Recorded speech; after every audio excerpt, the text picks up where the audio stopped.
Reno along with Judge Janine Pira, Geraldo Rivera, Jesse Waters, and Kat Timpf. It's 5 o'clock in New York City. This is The 5.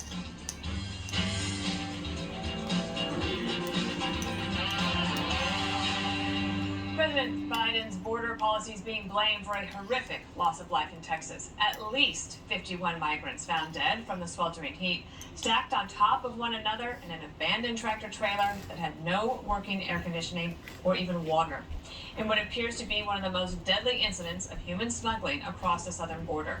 3 suspects are in custody following the terrible discovery. Every month, there's been record-breaking numbers at the border, and border agents constantly say they're overwhelmed by the surge and they do not feel supported.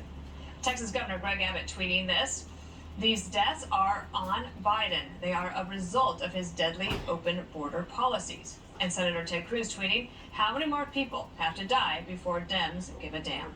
The White House firing back at critics. The fact of the matter is the border is closed, which is in part why you see people trying to make this dangerous journey using smuggling networks. We are going to stay focused on the facts and making sure that we hold these smugglers accountable. All right, Jesse, is it fair to blame President Biden's policies? I believe it is fair. He's a snob from Delaware. He doesn't even consider Texas a part of the country. He thinks it's our gas station. That's where they killed Kennedy. It's where they killed the ozone layer. And they're a bunch of Neanderthals. That's how he really feels about Texas. He's been to China in the last 40 years more times than he's been to our southern border. And I just don't feel like he feels great affection towards the state of Texas. And it's a mass casualty event. 40 Mexican nationals are dead. 51. 51. If that were Japanese, that were British nationals, Joe Biden would have been on the phone with their leader. Biden has not called the president of Mexico at all. AOC flew down to the border to cry on a fence because Donald Trump put adults and children in separate facilities as he was required to do under law. There's all these people dead. AOC hasn't said anything about it, and she's probably busy watching the January 6th hearings. The media doesn't even ask Joe Biden about the border. And so Joe Biden doesn't talk about the border. The media doesn't cover it because they don't want to go all the way down there. It's hard to get to. It's hot. It's dusty. And it's not glamorous to do stand-ups down there. So it's almost like it doesn't exist. Here's the solution. We have to bring all the factories that we have in China and put them in northern Mexico. We have a trade deal with Mexico. That's where their jobs will be. It solves the China problem, solves the immigration problem. Put the factories in Colombia, too. We have a trade pact with the Colombians as well. I think that solves all the problems, and he should do that. And if you're not going to secure the border, and you're just going to throw money at a corrupt Honduran or El Salvadorian president, that's the only way you're actually going to get the migration under control. Judge, I get your perspective. I would like your perspective on the prosecution of the suspects that they have already apprehended, but there's got to be a connection, right? So they have the 3 people there, but there's obviously a chain that goes all the way back. Well, I mean, what you do in a situation like that, and God bless California, they let these guys out as soon as they arrested them. I mean, these guys who have all the information, a lot of them on fentanyl, and these guys in particular, you get information from them. You pull them hard. And they can give you information as to smuggling, whether it's human smuggling or drug smuggling. They know what's going on here.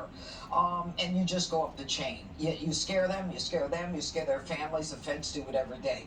But I got to tell you something. I think in a bizarre way, I think the Biden administration could turn this thing around and say, see, the border is closed. We told you the border is secured. See, they had to smuggle them in like this, and they're dying to come in. Here's the bottom line that contradicts all of that. The president is in the United States Supreme Court fighting the Remain in Mexico policy. He doesn't want the illegals to remain in Mexico. He is fighting Title 42. He wants to open the border. The president fought with Governor Abbott because Governor Abbott was inspecting the 18-wheelers as they came in, and then everybody brought a lot of criticism in, said he was slowing down traffic. Governor Abbott could have found these people before they actually died. But no, we had to stop him. And so what this administration is doing is they're laying out the welcome mat every day in terms of what they do.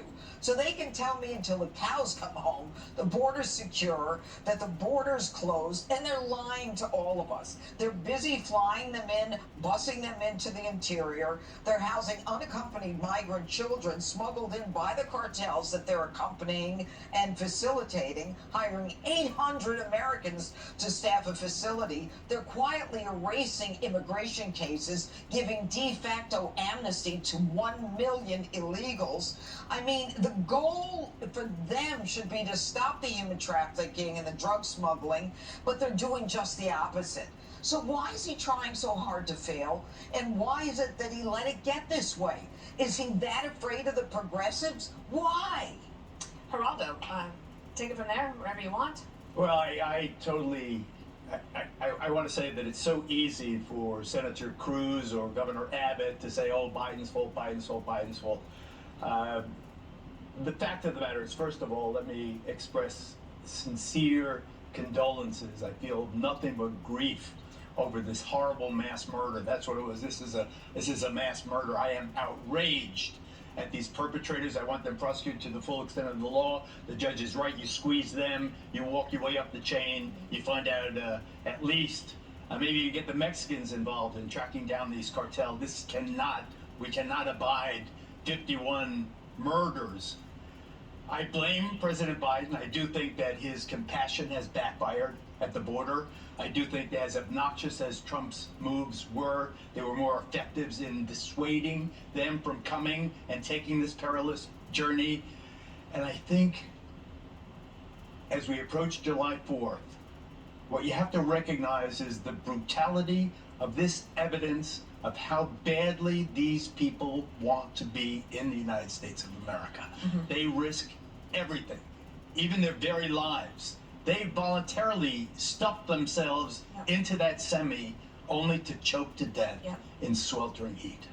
And it's interesting, Bill Melugin is one of our reporters. He's been there at the border along with Griff Jenkins and many others, Casey Stegall.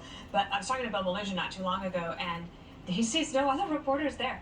And he's been there for months, and we report on this every day. And I watch one nightly news broadcast every single night just to see. And I never see any coverage of the border, but this story they would cover. Well, this story you kind of have to cover, but it also, sadly, obviously it's devastating. Not that surprising, because it's a complete disaster down there. It is a humanitarian crisis.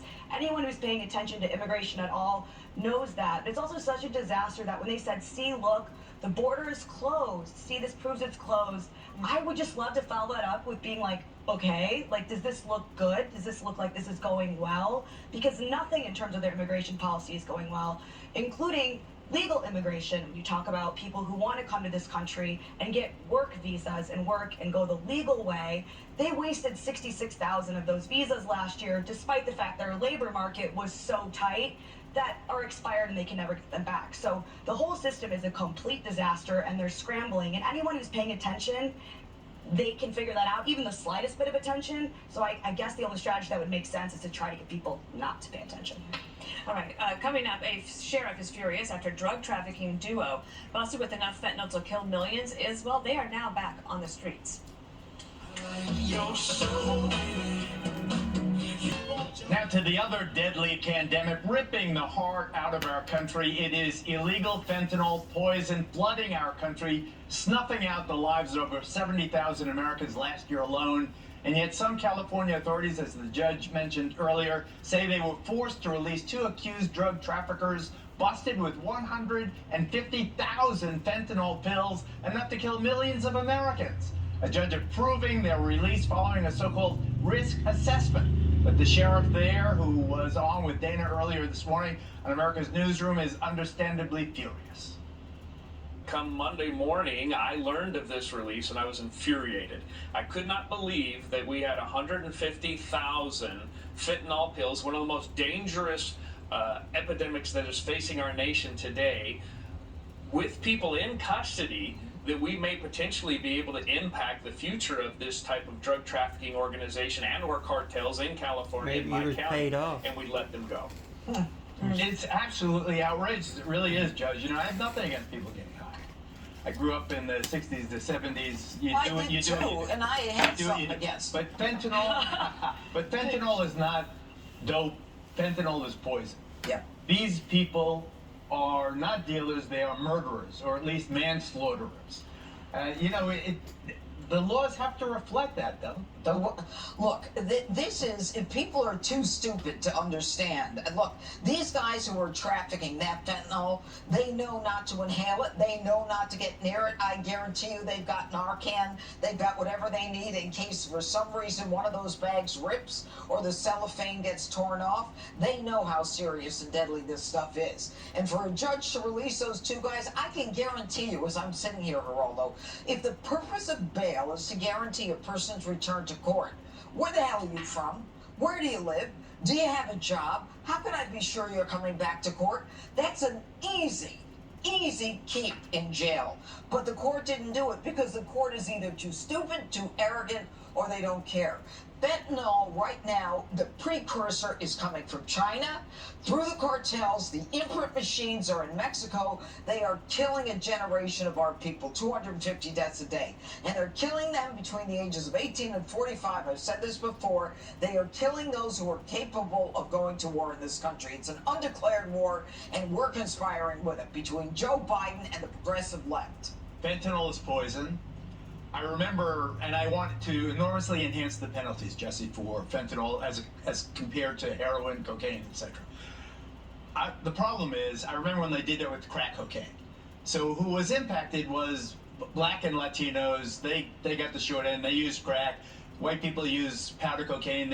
In other words, it has racial implications if you single out a drug and make it more, the penalties more enhanced. Well, this is deadlier than crack. And It is. it's killing blacks and whites and Hispanics. So classify it however you want it. They're selling death. It's like selling cyanide pills. And these kids aren't like college students pushing a few pills to some friends at a party. You scare them straight and they can get back on the right path. These kids are high up the food chain. They're walking around with 150,000 pills. If you don't hold them, they have cash stashed. They're never going to show up again, ever.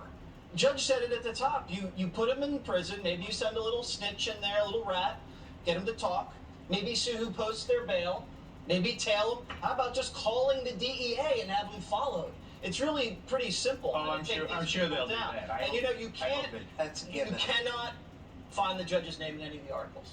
Now, why is that? Because these judges have these deals with these editors of these papers. They say, oh, I'm going to get death threats. Don't print my name. Everybody gets death threats. Dana gets death threats. I do. Little You Dana do? gets It's death threats. true. It's part of the deal if you're a public official We all or if do. you're in the Come public. on, That's not my an animals. Right.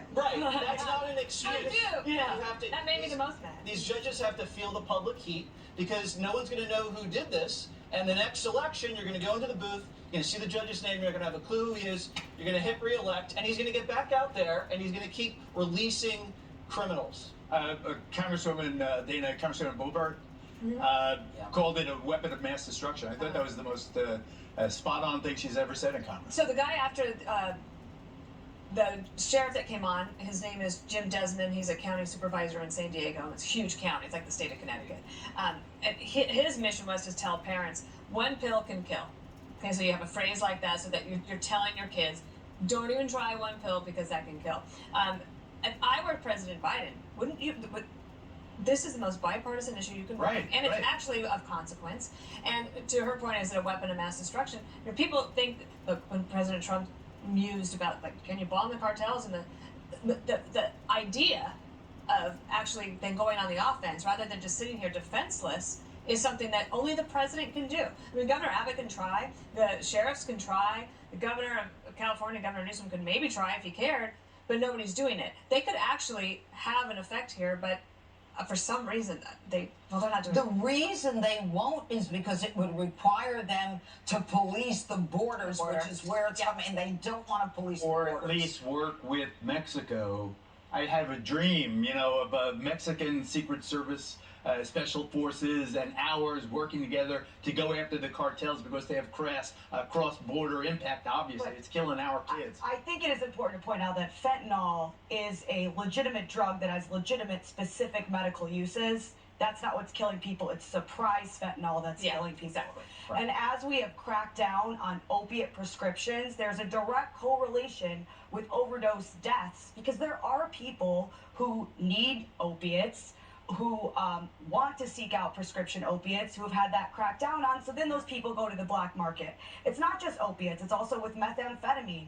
When we started, maybe certainly good intentions, we started to crack down on Sudafed because of all the meth problems. So now more of the meth is coming from Mexico. People don't know what's in it. More people are dying. And a lot of the efforts that we have made to sort of crack down on smugglers have ironically pushed smugglers more towards fentanyl because it's obviously, I don't have any smuggling experience, but just basic logic, easier to smuggle something that's more potent because it's a smaller amount than something that's larger. What about a massive PR campaign? MTV, social media, What, just say everything. no?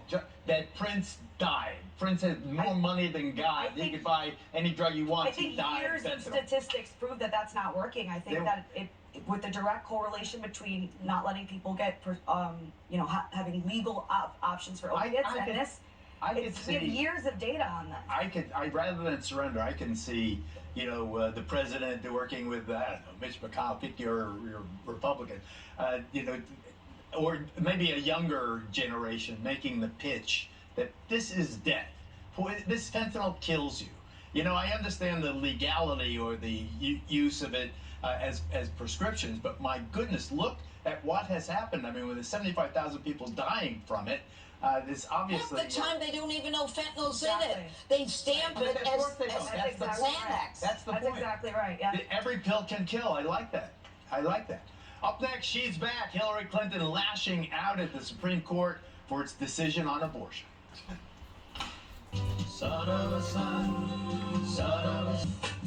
Democrats in the media going scorched earth over the end of Roe and unleashing their fury on Supreme Court Justice Clarence Thomas. It comes as the left ramps up their hate-fueled attacks on pro-life centers and protests at the homes of the justices. Actor Samuel L. Jackson going low by calling Justice Thomas, quote, Uncle Clarence. Hillary Clinton and others also lobbing these bombs. Watch. I went to law school with him. He's been a person of grievance for as long as I've known him. Resentment, grievance, anger. If you write Clarence Thomas, concurrence, he said. There's the anger. Clarence Thomas. You better hope that they don't come for you, Clarence, and say you should not be married to your wife, who happens to be white, because they will move that. I've never Right. met Clarence Sure, Thomas, they're never gonna had do the that. honor or the privilege, but every time I see him, he looks like he's having the best time. He does not strike me as a man who's angry and aggrieved. I think it makes everyone mad that he's, on the left, makes him mad that he's not mad. Right. I do think that, that he was affected by the hearings that brought him to the Supreme Court, that he felt he was wronged, but he has spent his entire career writing in a very poignant way. And in some ways right now, you could say, well, Clarence Thomas gave the Democrats a talking point. He did. I mean, well, wow, what could unite the Democrats right now? Well, perhaps Clarence Thomas could. And I do think it might behoove the justice when he's ready, when he's back from wherever he is, maybe do an interview. Like, what did you mean? Could you expand on that? Because everyone here is going crazy. Where with would be your a good comments. place for the justice to do that? I think there's a show called America's Newsroom. Oh, is I see what it was prime time. I knew you were. You could play one of my sound bites after I interview him.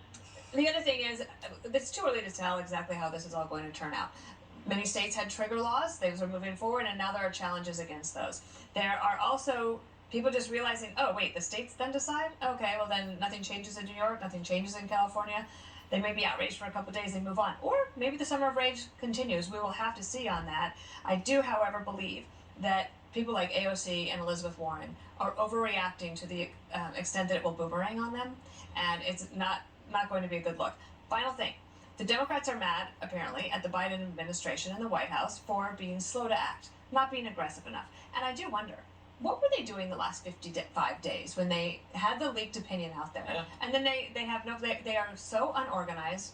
not unified. You had Kamala Harris and Becerra today saying different things about what is possibly on the table. So they're a little bit of a mess. Maybe their plan was just to attack the justices and raise money. No, I think exactly. I think Kamala said the quiet part out loud when she was asked about the whole national park abortion clinic idea, where she said, well, we're going to wait till after the midterms. I think that was saying the quiet part out loud, because I think that she openly said, we want to see how many people we can get in so that maybe we can do something.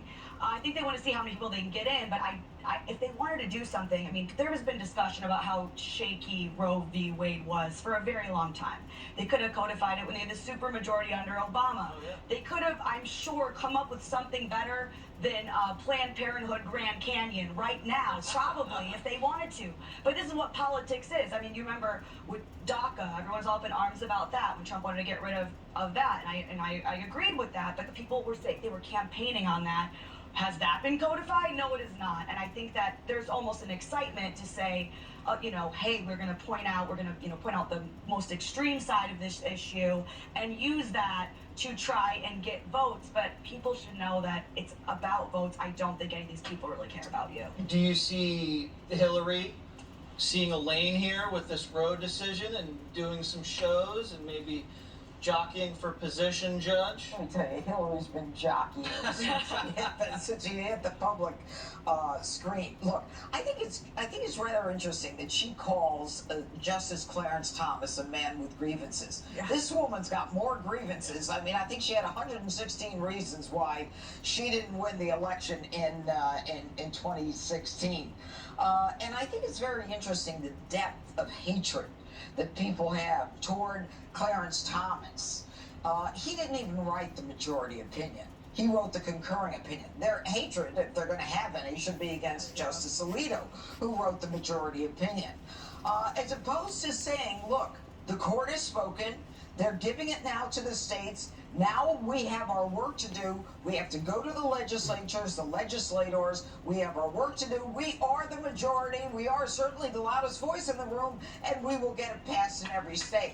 But the racial hatred and the animosity, I mean, the progressives are the one who call everyone a racist, and yet it's like when you point a finger at one person, the three fingers point back at you.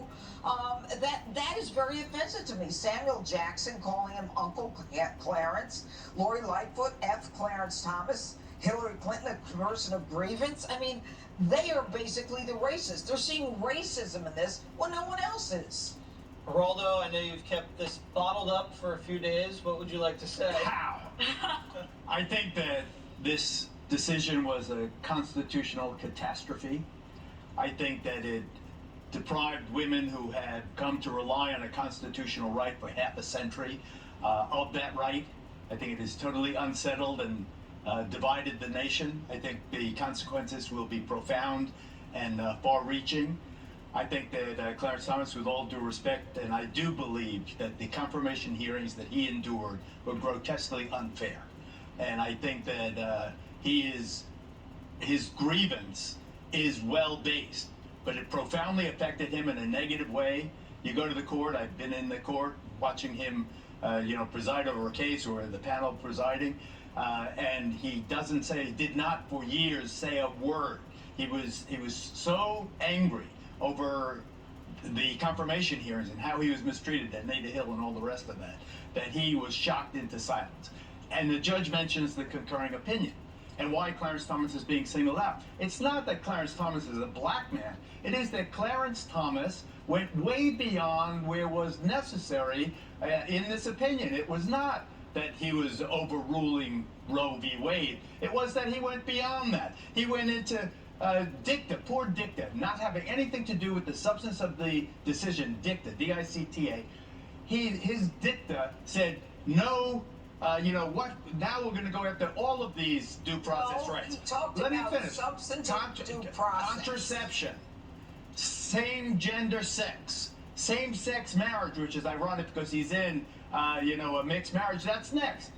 And I think that scared the bejesus out of everybody. Dana referenced it. You have no idea how this community has been affected and influenced by the suggestion that he's going after you. Wait a minute. He said We're talking about substantive due process. Substantive due process is where there is an explicit right, the right to bear arms. Right. Not implicit, So, let me finish. Councilor, did I say anything Not about implied. deception? But he said that's not what this is about. He did not say that. He did say He that. did not say and that. in the end, if you want to talk about racism, the truth is, why was he called Uncle Clarence? Racism, that is No, you just said it wasn't that is a racism. diversion Uncle from the Clarence? issue. The issue is You just said it this wasn't man racism. has That's threatened racist. your birth control. This man has threatened your relationship yes. with someone who has the same sex as you. He's This man married has to a white woman. Same-sex marriage. And Alito said in That's the why majority it is so opinion, bitterly ironic. in the majority opinion, Alito said we are not dealing with those issues. Oberfeld, Loving versus Virginia, or Griswold versus Connecticut. He mentioned Hold on, Griswold. hold on. It's not the first time that he has been called these names by the left. And it doesn't matter what opinion it is. If it goes against what the progressives think is right, then they will call him Uncle Tom. And it's happened for years. And it doesn't make, that is also racist. It's also unfair. I also think that people are overreacting to what he said because they're looking to find something to put forward. That said, because he is an articulate person and writes very well, if he wants to further explain it to try to calm people down, I think that would be welcome. All right, we He's would all, invited on to Tyrus and Tiff if you'd like to do so. and we would all It's a good welcome podcast. the justice to calm this guy down over here. That's right. He's Ahead. welcome to my home. Kamala stumbles in a new interview as Joe Biden panics over his 2024 prospects.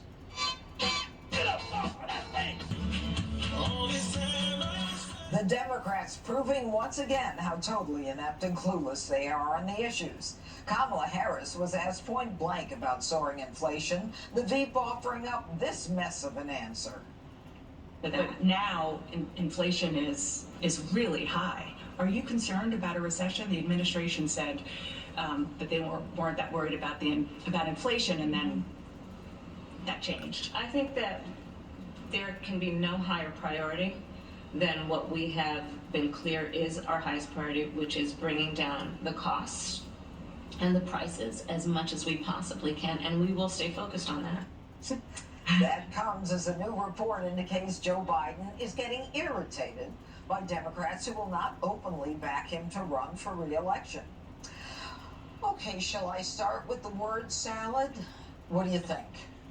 I am really appalled by her inability to put together a thoughtful message, even when given a softball question.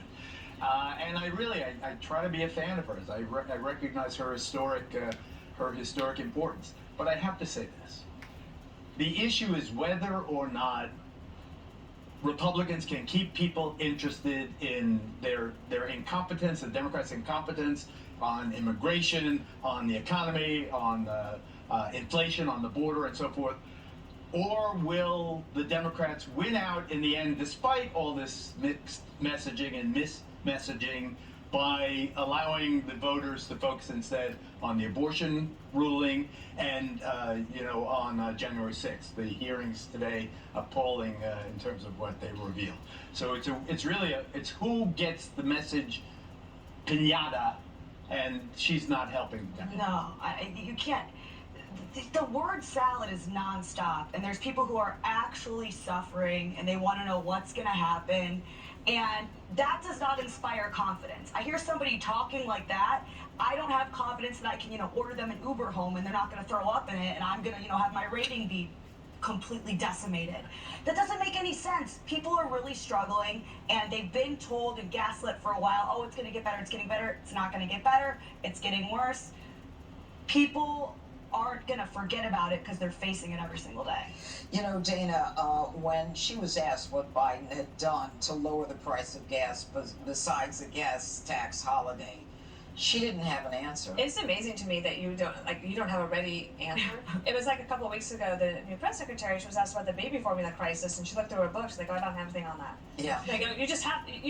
Those are things you have to have in your back pocket. And do believe that inflation is their biggest problem. It is not their highest priority. I mean, that's obvious. And the Democrats themselves are saying that. You had an anonymous Democrat quoted in a CNN piece this week saying they vacillate between not having a plan or trying to blame somebody else. But the Democrats are waiting, like, which way are we going here, boss? And I think Geraldo is right that the Democrats are hoping to hide their economic failures by focusing on something like Roe v. Wade. And the Republicans are saying, well, there's Roe v. Wade, but they need to figure out a way to deal with that communication as well, but they're planning to run just all across the board on inflation. Today, do you mind if I call for this soundbite? I just think that this was significant. Oh, sure. Okay, so Abigail Spanberger is a Democrat from Virginia in a swing district. She is a Democrat. She's been saying that the squad is wrong for a long time. I asked her if she would be willing to campaign with Biden. That's what she said. I intend to do the campaigning myself. I am the candidate. It's my name on the ballot. Certainly when I first ran, I ran in an R+7 district, and I won in that seat by getting out, speaking to voters, making sure that they know who I am and what it is that I intended to do for them. And you'll see a lot more of that. Remember when Stacey Abrams had a scheduling conflict and she couldn't be with Biden and Kamala Harris? So there's going to be a lot of that. All right, Jesse, so if 75% of Americans say that the economy is bad, you can have X number of people worried about Roe versus Wade. I wonder if Roe versus Wade will be as heavy on their minds as the economy, as it continues to get worse, getting closer to November. I think the economy trumps Roe. What if you have a daughter? The far left will be fired up about Roe, but I just think it's overwhelming that the people of this country are suffering economically, and that's a taste that's not gonna leave their mouths. I am just relieved, Judge, that Harris is going to tackle costs as well as prices. Not just the costs, we're gonna go after the prices too. Is she so bad you can smell the politician through the screen? She's only good at memorization, right? And I used to be, well, you can see kind of how she's reciting things as she, I used to do this. I was hired 22 years old to work in an asset management company after college. I didn't know anything about economics, but I could memorize things and I could speak. And so we'd get up at these pitch meetings where I would pretend to be the salesman and to what clients. has changed? And I'd get up there and I'd just recite beautifully what our sales pitch was, and the guy running it would go, all right, Waters, what is a mortgage-backed security? And I'd say, it's a security backed by a mortgage. And he'd go, all right, Waters, sit down. I had no idea what I was talking about. It's the same thing with her. All right, the fastest is up next. Welcome back. Time for the fastest. First up, majority of Americans think they can do this.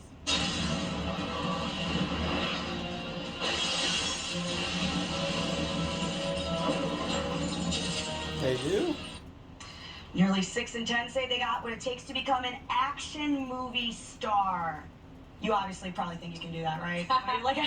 Before the back surgery, I would have said yes, but now I need a stunt double. Probably David Schwimmer comes to mind. He'd have to stand. Comes to my mind too. Yeah, thank you. Comes to everyone's mind. Yeah, absolutely. I don't know. I feel like doesn't everyone have a stunt double? Like, couldn't you? I am strongly in the minority on this. Really? I definitely do not think I could be an action hero. No, I don't. I like to watch them. I admire them, but really, see, Judge, I don't think I could do it only because I don't like to watch them.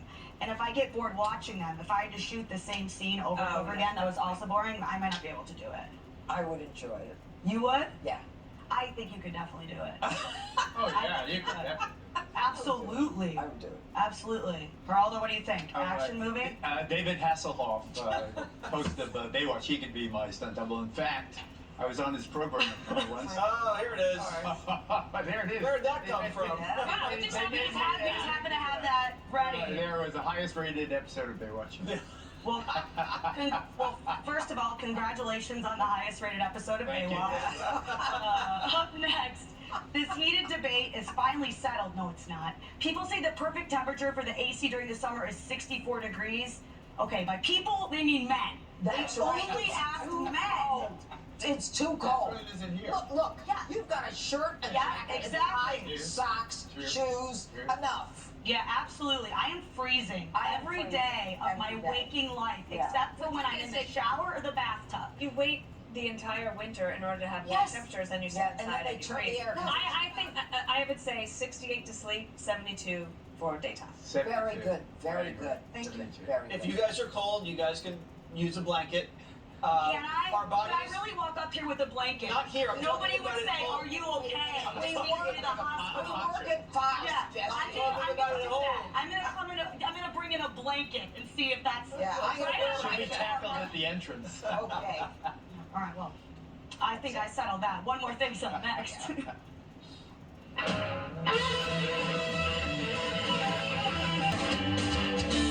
It's time now for one more thing, Judge. Okay. Now, I want to tell you about the world's most adorable astronaut who was placed in an airtight cabin, 60 centimeters high and 50 centimeters wide. There it is. He reached a maximum altitude of 14 miles. He's a hamster. He survived a daring trip into the stratosphere on a flying balloon. He's in good health after being safely recovered from the sea off the coast of Japan.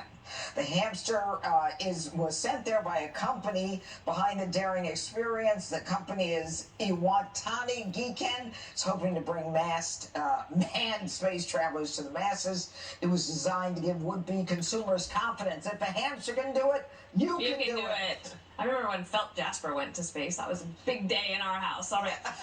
I want to tell you about Vera Brown. She's 108 years young, and she deserves a special shout out. Her son-in-law, Al Bell, told us about her incredible life story. We're honored to celebrate her. She was born in 1915 in Medford, Oregon, eventually moved to Campbell County, Wyoming. She was married to Dawn Brown, They lived on a ranch in western Wyoming, and that was where the U.S. Post Office was, and she was the postmaster for 37 years.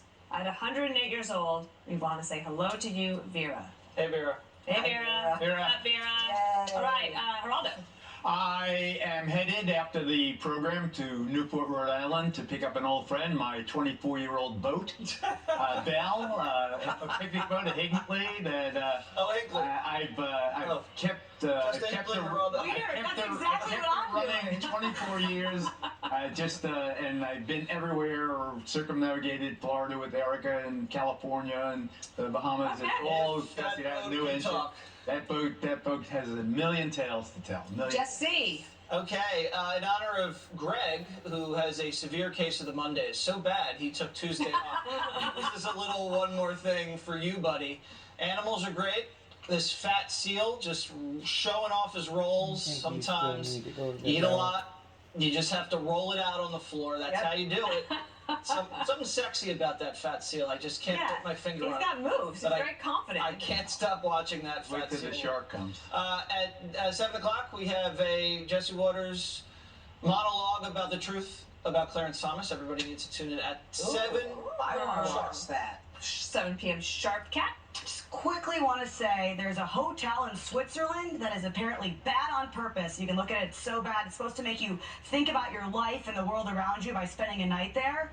And it costs hundreds of dollars, though. So if that's something you're interested in, you want to question your life and the entire world around you, lot cheaper, Greyhound bus. Overnight trip on a Greyhound bus will accomplish all of that for you. You're supposed to stay there outside the gas station and think about how bad. That's a hotel? Yeah, but it costs hundreds of dollars for the experience. Greyhound bus, you can do the same thing, way cheaper. Trust me. When you smell the fumes That's from the crazy. But all the cigarettes you can smoke right next door. Yeah, you can blow the place up. Maybe they have Twizzlers. Go to the moon. All right, that is it for us. Special report is up next. Hey, Brett. Smoke 'em if you got 'em. Thanks, Dana. Good evening. Welcome to Washington. I'm Brett Baer. Breaking tonight, we're following three major stories. The French president raising concerns to President Biden about energy production as the president meets with world leaders who have big questions about U.S. policy. The president's southern border policy under fire once again today after the deaths of dozens of migrants in a human smuggling disaster. We'll take you there live. But we begin with the woman who was a special assistant to then President Trump's right-hand man, detailing the drama inside the White House and as the Capitol riot unfolded. Cassidy Hutchinson was an aide to Chief of Staff Mark Meadows. She says she was in the room When a number of conversations happened, she spoke to a special session of the January 6th committee this afternoon with eye-opening testimony. Congressional correspondent Aisha Hasni is live on Capitol Hill with the latest. Good evening, Aisha. Good evening to you, Brett. The former president has already responded almost immediately during that hearing, calling this witness bad news. But her testimony was dramatic and may have already caused serious damage. You swear?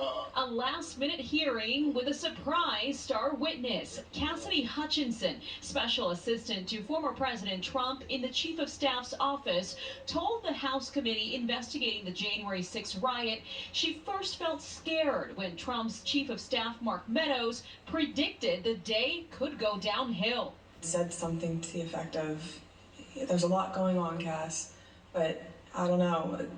Things might get real bad. When January 6th came, Hutchinson says the president was furious Secret Service wasn't allowing supporters who were armed into the ellipse where he was speaking. Something to the effect of, take the effing mags away, they're not here to hurt me.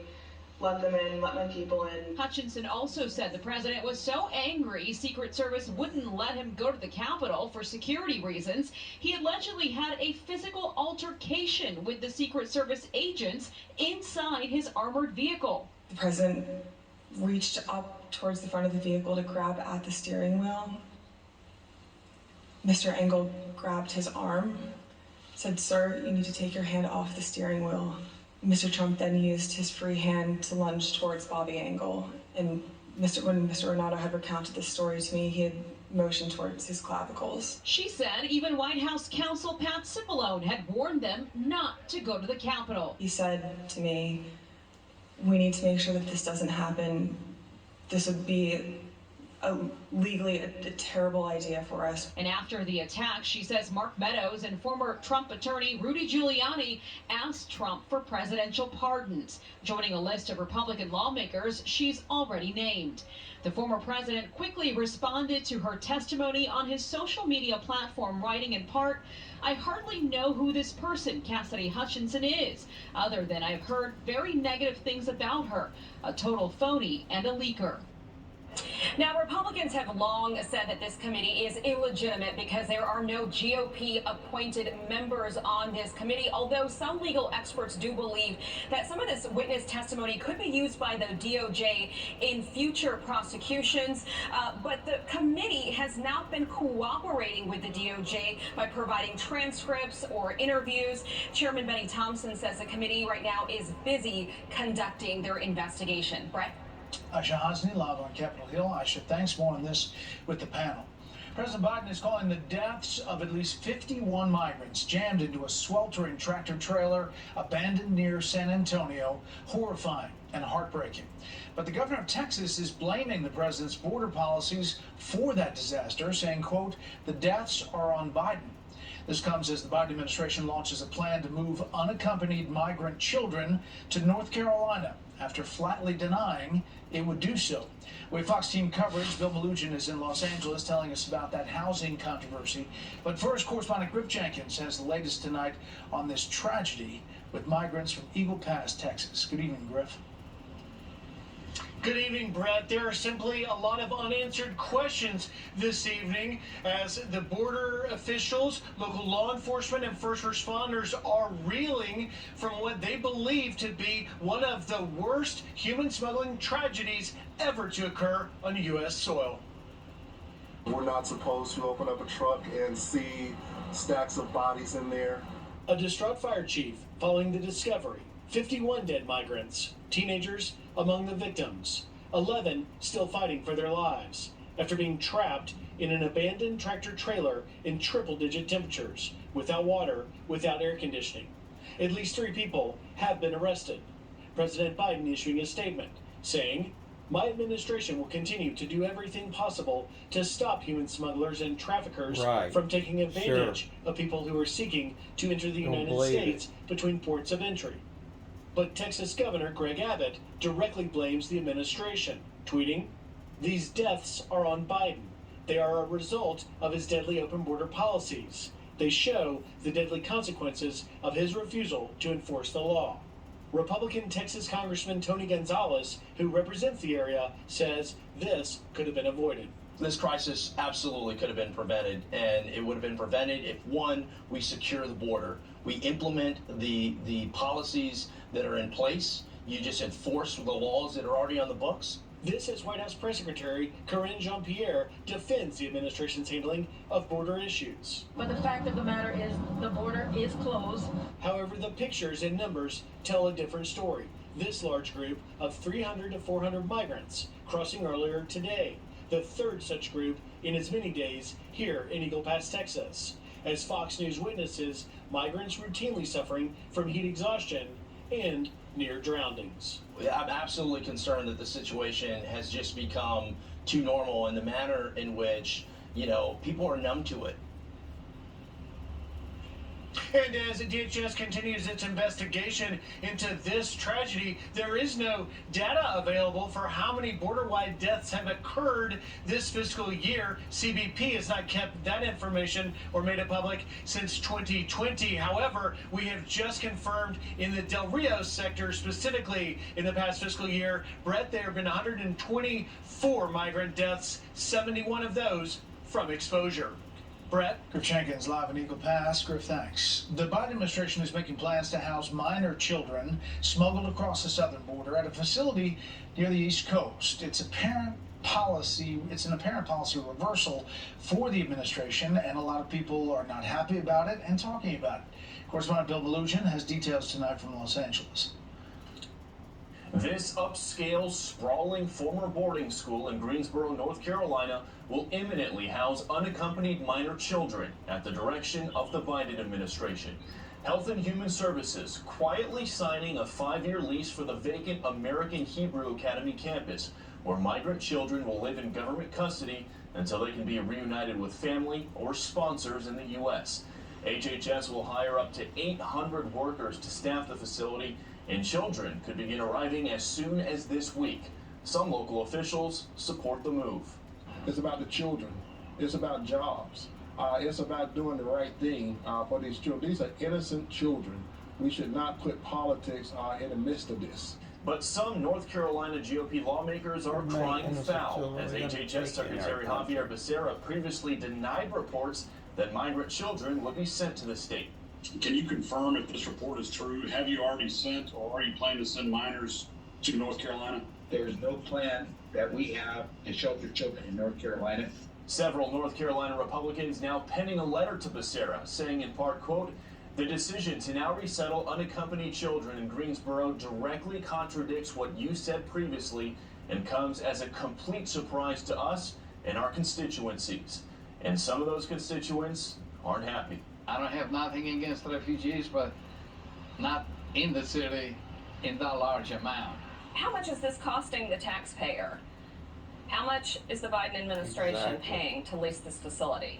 Not just that, all the And people Brett, yesterday breaking we into our reached out to HHS to ask those very questions, along with how many children will be housed there, and what changed since Becerra first denied this last And year. It take has now care been of 2 them from now full on. days, and we still have not gotten any response. Send it back to you.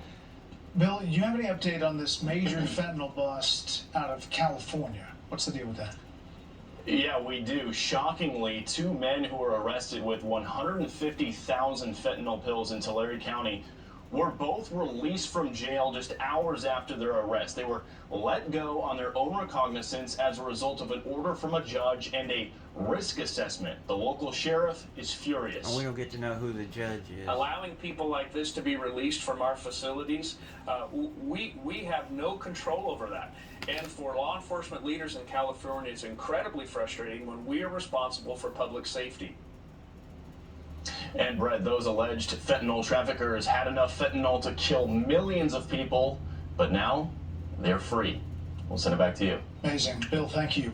Stocks tumbled more than 2% today in a growth-led sell-off as falling consumer confidence drove recession fears. The Dow lost 491, the S&P 500 fell 79, the Nasdaq plunged 343. President Biden is in Spain tonight with NATO leaders. The president wrapping up his session with G7 colleagues, still unable to shake criticism of his energy policy. And an unusual encounter with the leader of America's oldest ally may have complicated things a bit further. White House correspondent Peter Doocy reports tonight from Austria. Good evening, Peter. Good evening, Brett. Here in Europe, everybody's heard about President Biden's plan to transition to clean energy, but his plan to find oil elsewhere in the world in the meantime is more on the down low, which we saw in this leader-level game of telephone.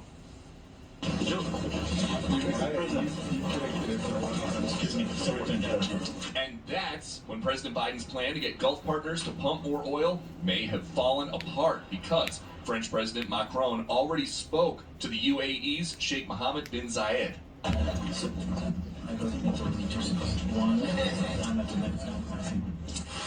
The UAE tapped out, and the Saudis may not be much more help.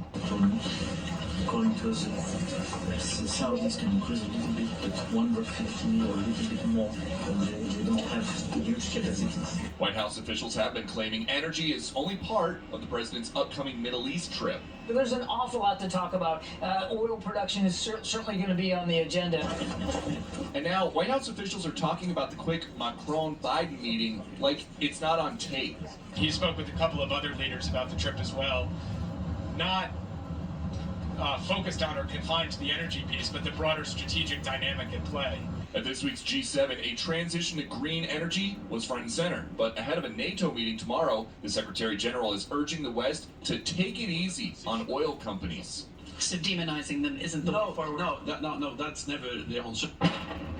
NATO heads concerned with Putin's advances in Ukraine may have slowed him, but nothing has stopped him. For all this tough talk from the Biden administration about, the toughest sanctions the world has ever seen, I don't think Putin's feeling it. Feeling it instead with high gas prices, inflation, and we're looming helping food Russia. shortages, They're getting G7 big and money NATO for their countries. gas. When we agreed we were going to respond, we acknowledged there was going to be some cost to our people. The cost has gotten too high for some countries here in Europe, making all this talk about a green future mostly talk for now, because as Russia continues reducing exports of oil to this continent, some countries are bringing coal power plants back online, including Italy, Germany, and right here in Austria. Brett? Peter Doocy, traveling with the president in Austria tonight. Peter, thanks. Turkey is ending its opposition to NATO membership for Sweden and Finland. A senior Biden administration official says no concessions were offered to Turkey to achieve that deal, and that Turkey did not ask for any.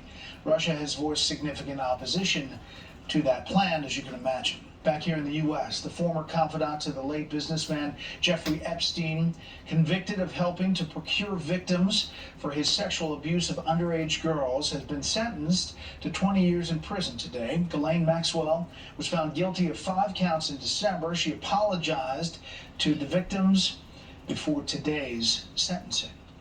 Coming up, a preview of tonight's high-stakes primaries, 2 runoffs and a special election. But first, Friday's Supreme Court ruling has set off a rush to state courthouses to argue over new abortion laws in the states. We'll show you where the action is. The CDC is activating its Emergency Operations Center to deal with the monkeypox outbreak. The agency is saying there's more than 200 cases in the U.S. now. This allows it to further increase operational support. The center has more than 300 CDC staff working in collaboration with local, national, and international response partners. In Michigan Supreme Court saying a county judge had no authority to issue indictments in the Flint water scandal. The extraordinary decision wipes out charges against former Governor Rick Snyder, his health director, and 7 other people. The city switched to the Flint River for its drinking water in 2014 led to major health problems because of lead contamination from old pipes. The U.S. Supreme Court's overturning of the Roe v. Wade abortion decision has set off a wave of legal action in state courts. Abortion bans are being challenged in some places and enacted in others. Correspondent Jillian Turner shows us tonight. Friday's Supreme Court decision was despicable. Health and Human Services Secretary Javier Becerra is adding his voice to the Biden cabinet's chorus of opposition to the Supreme Court ruling in Dobbs versus Jackson. He insists that despite the ruling, which sends the issue back to the states, Americans everywhere in the nation still have a right to access abortion. Under federal law, patients have rights to privacy. They have rights to access to certain types of care. The rights continue forward, whether it's family planning, whether it is in birth control services. This issue is at the heart of the legal battle now underway over where Americans can and cannot obtain the procedure. It's estimated that about half the country, 26 states, are likely to enact near total abortion bans over the coming months. 18 states have so-called trigger laws in place meant to automatically implement abortion bans should Roe v. Wade be upended, but only 8 of those states have successfully enacted the bans in the wake of the Dobbs ruling. Louisiana was thwarted first. A district judge there issued a temporary restraining order yesterday, blocking the ban in response to a lawsuit filed by abortion providers. Experts say the case is creating uncertainty. Minute by minute, it's a change in situation. Abortions can resume in Louisiana until the hearing on July 8th. That is, of course, provided that no higher court, that no state appellate court or the Louisiana Supreme Court intervenes. Other states are now facing legal challenges to enacting their trigger laws. Democratic state leaders say if these legal challenges fail, they'll take the issue to voters. Biggest thing to, I think, keep in mind is reproductive rights are on the ballot in November. Legal experts now say they're watching to see whether the Biden administration announces government travel vouchers for women who say they need to cross state lines in order to get access to abortions in person legally. Brett? Jillian, thank you. Up next, we'll dive into a big night of midterm primaries, special elections, and runoffs. We'll see where the big races are, what's at stake. First, here's what some of our Fox affiliates around the country are covering tonight. Fox 8 in Cleveland with a hearing for Browns quarterback Deshaun Watson to determine possible discipline from the NFL. Watson has agreed to settle 20 of 24 civil lawsuits for sexual misconduct, but he is still facing a significant penalty. Fox 2 in San Francisco as Airbnb permanently bans all parties and events at its rental properties around the world. The San Francisco-based home share company is codifying the temporary ban placed on unauthorized house parties more than 2 years ago after it was proven to be effective.